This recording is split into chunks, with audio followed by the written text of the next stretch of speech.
Tiesų labai įdomią dalyką išgirdau ir norėčiau tiesiog pasakyti, kad turbūt profesorės Rūtos Marcinkevičienės išgirsta frazė, kad Mokslo taryba finansuoja publikacijas gerose užsienio recenzuojamuose mokslo žurnaluose. Ir aš įsivaizduoju, kad tokios nuostatos nėra nei Didžiosios Britanijos taryboje, nei kodėl pasakysiu, visai pagrįsta nuostata. Aš porą metų, jau 3 metus aktyviai dirbu su mokslo žurnalais ir galiu tikrai pasakyti, šiai dienai savo institucijos mokslininkams taip pat padedu surasti patikimus gerus užsienio žurnalus. Ir tai galbūt ir ne patriotiška, ir kodėl netgi pasakysiu. Jeigu jūs atidarysite Web of Science bazę, didelę, yra net atskirai skiltis surūšiuoti žurnalus pagal šalis. Ir be abejo Lietuvą paspaudęs randi žurnalus. Paspaudęs Latviją, Estiją, tai yra surūšiuojami žurnalai. Tai Scopus bazėje taip pat yra atrinkti Lietuvos žurnalai.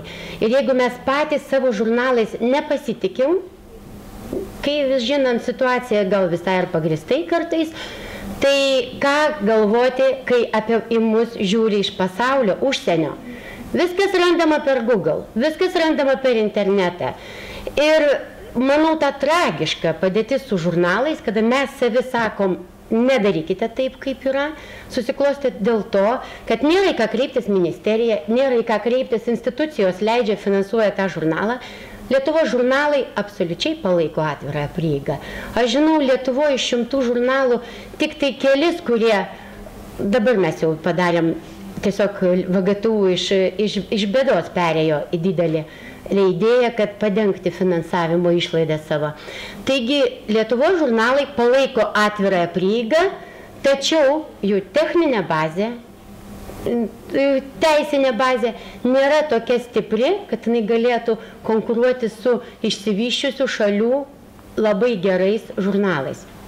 Aš manau, čia reikalinga tai reprezentacijai ir lygiui palaikyti, palaikymas švietimo ministerijos ir kitų institucijų, kurios galėtų finansuoti, kurios galėtų padėti Lietuvos žurnalams pakilti į gerą tarptautinį lygį ir infrastruktūros prasme. Tarkim, šiai dienai buvo kalbama, kad žurnalas turi būti susietas su duomenimis. Aš manau, čia iš dalies netgi yra todėl, kad atsirado pasaulyje didelė praktika, kai duomenys falsifikuojami. Ir dėl to yra tai, kad įdedi prestižiniai žurnalai šiuo metu, kai pateikia rankraštį mokslininkai, jis pasako, bus paskelbta, jeigu duomenys atsidurs toj arba toje duomenų bazėje, duomenų bazėje. Ir tam, kad ir būtų susieta, kad būtų matoma, būtent prestižiniai atvirosios prieigos iniciatyva paskatino leidėjus visus, ir Open Access, ir ne Open Access, raginti klausti mokslininkus. Jeigu jie pateikia rankraštį, prašom deklaruokit, kas finansavo tyrimus. Prestižiniai žurnalai jau prašo įrašyti.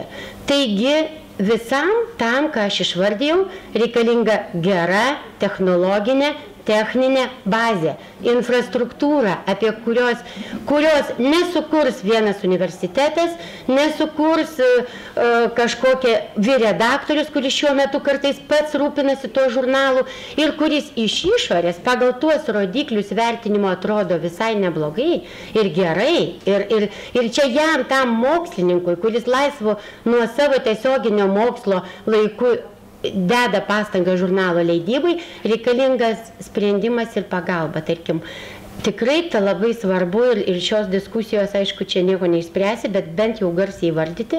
Ačiū Gintarė už suteiktą galimybę. Ką dalė Lietuvos mokslo periodikos asociacija padėčiai pagerinti?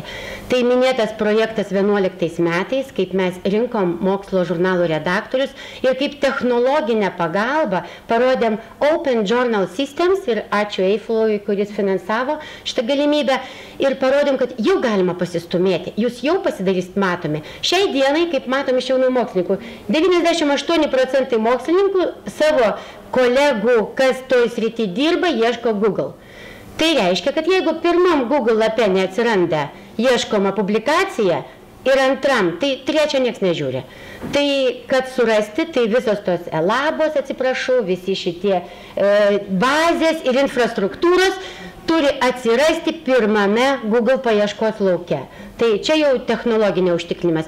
Taigi, grįžtant prie Open Journal Systems, mes kiek galėjom, rodėm žurnalam, kaip padaryti ir džiaugiamės, kad į mūsų seminarus buvo 3 seminarai Lietuvoje organizuoti, susirinkdavo pilna, va tokia salė būdavo pilna. Tai reiškia, kad mokslo žurnalai noriai mokosi, tobulina ir jos įdiegtos. Crossref mes labai dėkojam mokslo tarybai už tai, kad šiemet mums patvirtino ir padengė Crossref nario mokestį, kad asociacijai tokie nepelno siekiančiai labai gerai. Ir mes galim žurnalam padėti ir crosscheck patikrą. Tai jau yra pirmi tokie pagalbos požymiai. Taigi Crossref tai yra tie metaduomenys, kurie padeda rasti žurnalą, padeda rasti publikaciją, būti matomis, kur priverstinai žurnalas neišmanantis apie tas aukštasias technologijas nematomas, jau bus matomas su ta Crossrefo pagalba. Taigi, aš kviečiu ir dar, aš manau dėl to Open Access, paskutinis mano toks žodis, kodėl Open Access jaunieji mokslininkai sako ne taip patikima. Aš manau, kad, kaip man patiko Marijos pasakymas praeitam seminare, nemokamų pietų nebūna. Jeigu kažkas skaito nemokamai, tai reiškia, kad kažkas turi padengti tas išlaidas, kad atsirastų kokybiškai skaitytojų ir pateikta būtų. Kažkas turi organizuoti leidybą, recenzavimą, platformos padengimą, pristatymą. Ir tam Open Access žurnalai, kurie po to netaiko prenumeratos, prašo pinigų. Tarkim, PLOS ONE, puikus žurnalas, rodikliai puikiausiai, Web of Science indeksuojamas puikiausiai. Taip, bet irgi reikia sumokėti. O kartais mokslininkam, ypač Lietuvoje, mažoje šalyje, atrodo, jeigu sumokėjau, tai čia nieko tikro. Tai reiškia, tikrai išleis, recenzavimo nebus. Mitas. Visi Open Access žurnalai, aišku, kaip ir tartu yra visokių žurnalų, bet aukšto lygio Open Access žurnalai yra kruopščiai recenzuojami ir labai žiūrima, kad tyrimai skelbiami žurnaluose būtų tikrai aukštos kokybės. Tai ačiū labai. Tai aš vis dėlto